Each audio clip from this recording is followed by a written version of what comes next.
Hello, all. So gonna go over my week 3 um, most important things that kind of stuck out to me. Starting with, uh, hey kids, let's put on a show. Um, the most important thing stated in there, I agree with them, is to make sure you have an organized and efficient and detailed rehearsal schedule with all the information the students will need. Specifically, I always make sure you have the off book dates, when rehearsal will be, who is called to rehearsal, what we will be doing, singing, blocking, whatever it may be, to be as organized and efficient as possible. With that, I like the idea that they stated in there about using or having choreography rehearsals at the same time you have music rehearsals for the students that aren't in those specific songs. Can be working choreography with them as they're learning the music and kind of let it solidify and sink in as you're working on choreography as well. I also liked the idea of, and I've never done this before, a dry rehearsal with the tech or a dry tech rehearsal, bringing the tech team in for a day to run all of their cues and work through all of it before adding the cast in there, to give them kind of a running shot, and so that they're not just thrown in there and expected to do everything right the first time, because that's not realistic. But moving on through that, I liked the quote on page 28 when you've made it through all your rehearsals and all of that, and now it's time to, now you've made it to opening night.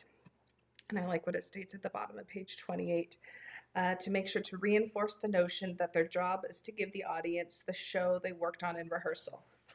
We have worked all of these weeks, ours are usually about eight weeks, um, to put on this wonderful show, the best show that we can, and to make sure that we give that show to our audience. So no pranks, no trying something new.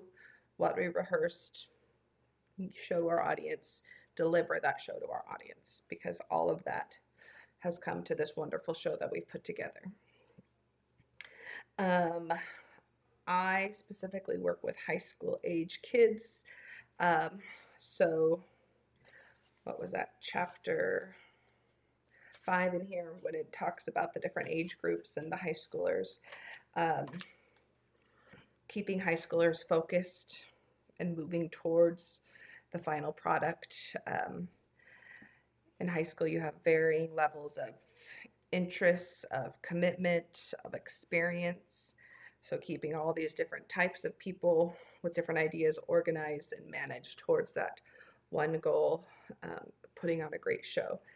A lot of high school students take on a lot or want to try a lot of different things. So working with them and time management and making sure they're not doing too much and they get completely burned out. So helping them to focus and to organize, and that goes back into having a detailed rehearsal schedule for them to try to keep them on track and not overwhelmed and lose interest and all that good stuff. Moving on to this book, Director's Vision, page 193. The quote up at the top of page 193 by Kim Stanley. I just kind of going back to the rehearsals, the providing a creative and welcoming atmosphere of rehearsals and what can come out of that. She states, when you start to rehearse with other people, something begins to happen. What it is exactly, I don't know, and I don't even want to know. I'm all for mystery there. Most of what happens as you develop your part is unconscious, most of it underwater. You get taken over by some force outside yourself. Something happens. And when that happens, the magic happens. If you can get kids, or if I can get kids outside of that comfort zone, it's not you up on stage, it's your character. Then that magic can start to happen, and they can start to feel it, and that energy and that all of that comes together. I have a quick story about a student that had never done theater before, and he came and tried out for our fall play, and it was Sleepy Hollow. And after opening night, he came up to me with the biggest smile on his face, and it's like he couldn't even find the words to express. He said, I had never felt this way before, this exhilaration, this excitement, this joy, all of these words. And I said to him, I said, Joseph, that's opening night, that's theater. That's what keeps all of us coming back. And it was just so like full circle moment to see a kid actually come up and say that, because that's what has always kept me coming back, that excitement, that energy, that teamwork of all coming together, and then that feeling when that show opens, and there's nothing like it. But with that, there has to be discipline, there has to be organization, there has to be leadership. So a few years ago, I made up an actor's contract, actor and tech crew contract that lists all my rules for a production.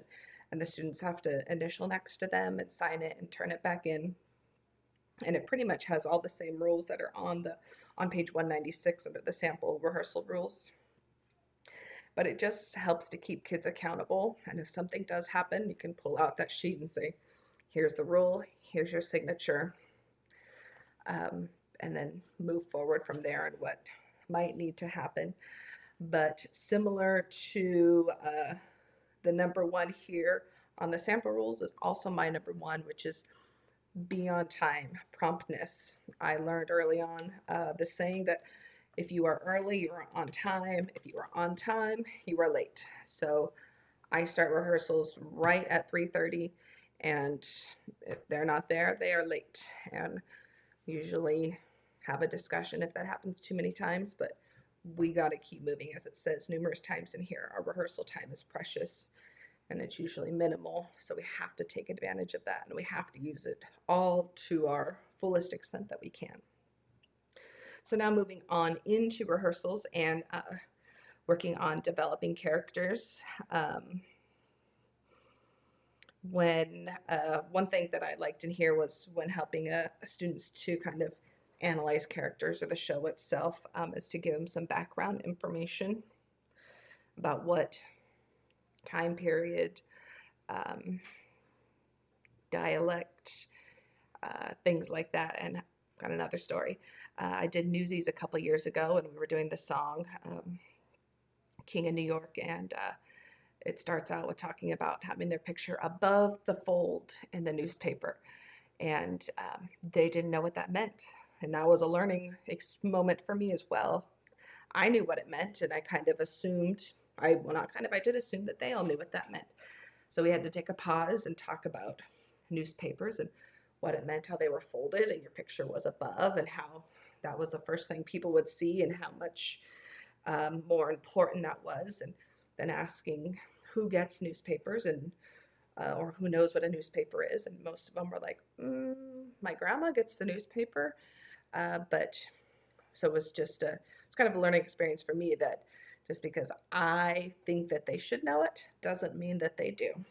So that kind of was a pause and a background building moment, and what all of this part of the song and in general, the whole show kind of means in the world of a newspaper.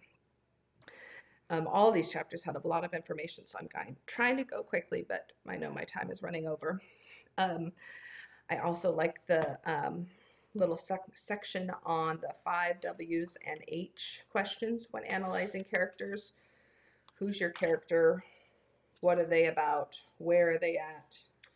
Why? How did they come to achieve whatever it may be? Instead of just telling the students, have them figure it out on their own. Which leads into the fostering imagination, letting them answer those questions kind of leads into that world of imagination, that actors that we all need to have living in the world of theater. It's all essentially imagination. So working to foster that and to bring that out of high school kids, which could be fairly closed off to that. Lastly, the last 2 chapters went into blocking and the importance of meaningful, purposeful blocking. Make sure that your character moves that there is motivation for their move, for their gesture, that they're not moving too much to show that could come off as sloppy or uneasy, to make sure that there is enough so they're not just standing there saying their lines and that's boring to watch. But what they're saying and the movement and the gestures that may be doing are meaningful, are realistic and purposeful for the character for that moment. You don't need to put in movement or blocking just because you think that there should be movement or blocking in that moment. It also kind of finished off the last chapter, so providing examples of weak and strong positionings on stage, and went into some detail about being downstage and upstage, um, facing the audience full front, three-quarter, quarter, profile, full back, and the different ways that those kind of unconsciously or subconsciously come across to the audience as being a weaker moment or a stronger moment, or where their focus should be. If all the actors on stage are looking in one direction, the audience will be looking in that direction. So just to keep all that in mind in your blocking.